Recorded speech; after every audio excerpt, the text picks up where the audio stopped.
My name is Judy Van Dyke, and I am a real estate developer in Auburn, Alabama.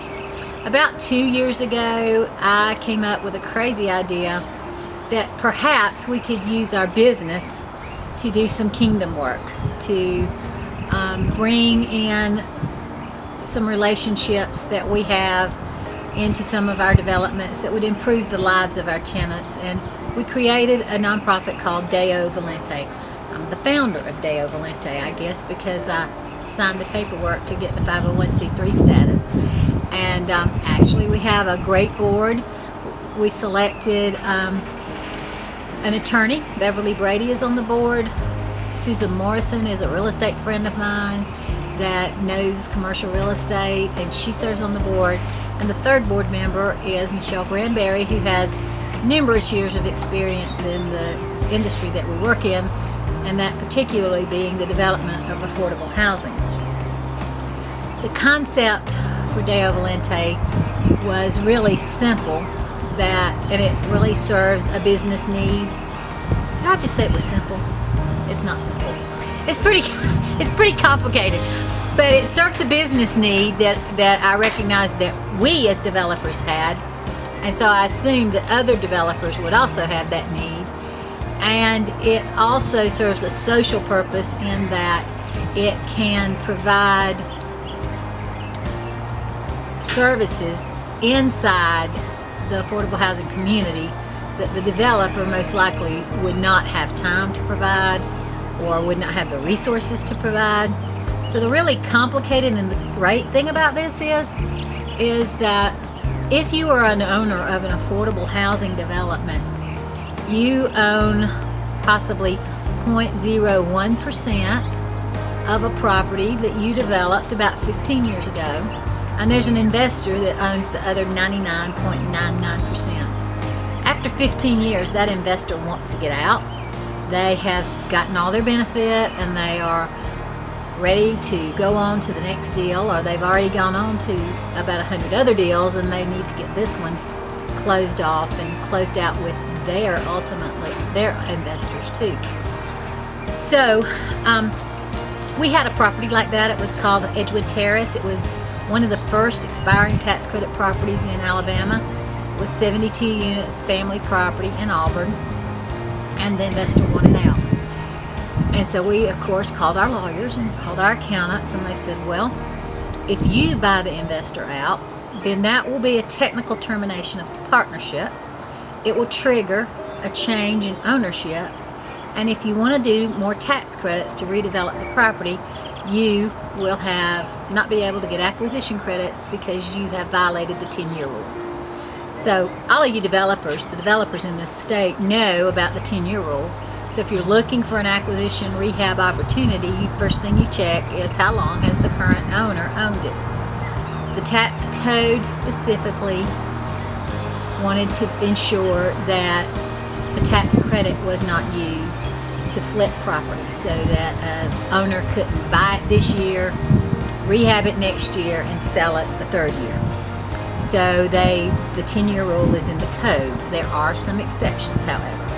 And one exception to the 10-year rule that's readily recognized is if a nonprofit takes that 99.99% ownership, then that nonprofit is exempt from the 10-year rule. The nonprofit can then look back to the prior owner's ownership, and you haven't violated your 10-year rule. So we had a willing seller in this particular deal. It was my partner, Fred Bennett. And we really, like every other developer, just wanted to rehab the property and pretty much stay in the same position that we had been for the past 15 years. And so Deo Volente had been created about a year earlier, and we talked to the Deo Volente board, and they agreed to accept the limited partner interest and be a placeholder for us while we position the property for another re-syndication or recapitalization, as we call it. We were able, because of Deo Volente as a developer, we were able to recognize about $350,000 more equity than we would have enjoyed if we had not if we had taken it and lost the acquisition credits. We earned more developer fee, and Deo Volente profited about $200,000 out of the deal. Now, they don't have that $200,000 yet. As y'all well know, it dribbles in over time, but through that process, Deo Volente was able to fund a nice contribution to the Alcar Scholarship last year. They're doing another contribution to the Alcar Scholarship this year. These scholarships directly benefit the residents of the affordable housing properties in the state of Alabama.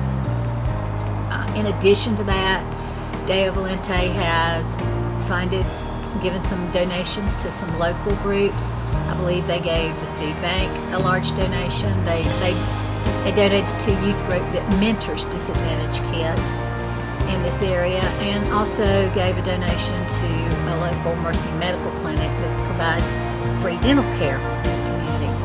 So all of those things we were able to do without costing us any money as a developer. It actually made us a little more money. The property has benefited. Through that process and through the whole redevelopment process, so many wonderful things have happened at Shepherd's Cove. It's a story that takes a while to tell, but it started with a simple statement made in my church that the church wanted to go where the people are. And I walked up to the pastor and I said, guess what? I know where the people are. And it took about 3 months, but in a little while, I got a phone call and they wanted to hear more about what the Bennett Group does and where our properties are.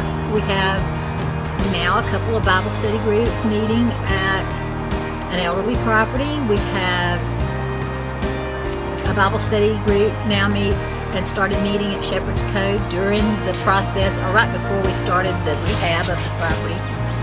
And they came to me then while we were in the process and said, well, we're just not really connecting with the tenants. What do you think we could do about that? And I said, well, perhaps this might be an opportunity. Everybody has to move. They have to move out of their apartment while we rehab it, and then they have to move back in. And I have a budget for that, but I would rather not pay a moving company to do that. It would be great if the tenants could move themselves. That would be better for me, and I could just then pay them the relocation money that I've budgeted. And so the church thought about it, prayed about it, and came back and said, what if we help them? And I said, well, that would be a good idea. So they did. And so out of my relocation budget, we were able to put back about, I think it was $37,000 was actually paid back to tenants who, working with the church, moved themselves. Of course, the church was for free, but that created a lot of relationships with the community and with that group. So many things have happened. Now we have tutoring groups meeting there. We have a Sunday afternoon program going for the children. The kids came to me and they were so excited because there was a dance studio. And what they didn't know is the fitness equipment just hadn't come in. But because they were so engaged there at the community center during all that time, I came back and I said, well, maybe we could make that more a kid-friendly room rather than a fitness room. And we went through the process and got AHFA to agree that a kid fitness room would be a great idea. And now there's a big TV and a Wii and some exercise balls and Just Dance 4 and Just Dance Michael Jackson and bowling and tennis and the kids do whatever activity that they like to do in that room. There's a pool at the property. We have another local group, not a church, not a nonprofit, that's coming in to do a garage band camp for 2 weeks this summer, free to the kids. Deo Volente sponsored, I think, 13 kids to go to 4-H camp. These are kids that are participating in the tutoring program, and because they're bringing their grades up and doing great things, Deo Volente is sending them to camp. So we are very proud of the fact that the Bennett Group participated in this. We are very happy with the work Deo Volente has done and continues to do at Shepherd's Cove, and we really encourage our development partners across the state to think about this as a way to give back to your properties.